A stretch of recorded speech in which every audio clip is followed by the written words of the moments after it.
When Dr. White discusses the Trinity, he does a conscientious job of trying to explain something that really cannot be explained.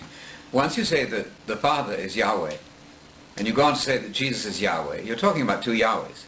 That's our common language. This is a chair, and that's a chair. Doesn't make one chair. So at the moment somebody says Jesus is Yahweh, or Jesus is God, he's implying two gods or two Yahwehs, certainly two Yahwehs, because 1 plus 1 makes 2. It will not make 1. And Dr. White is very careful to explain this for us on page 27 of his Forgotten Trinity book.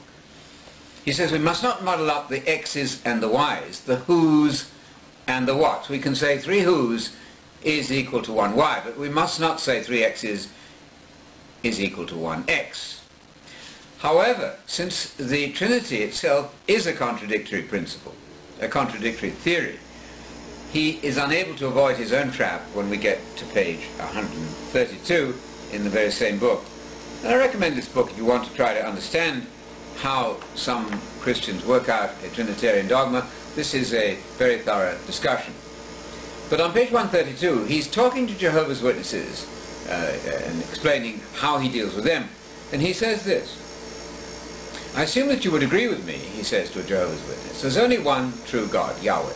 And they'll say yes. Or as you pronounce it, Jehovah. It's the same thing, Yahweh, Jehovah. And he says then that Yahweh refers to all three together. The triune God is Yahweh.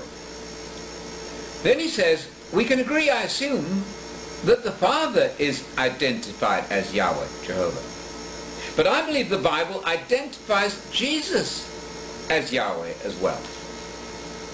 Now there we have the contradiction. We now have the triune Yahweh, all three together, and we have each member of that Trinity being called Yahweh too. That 3 x's is 1 x. It won't work. He's equivocating, to use the technical term. He's varying the meaning of Yahweh without telling us. And so he has 3 x's is 1 x.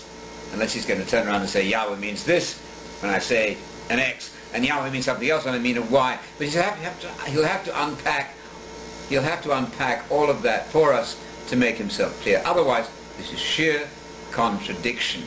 1 plus 1 will not make 1, ever.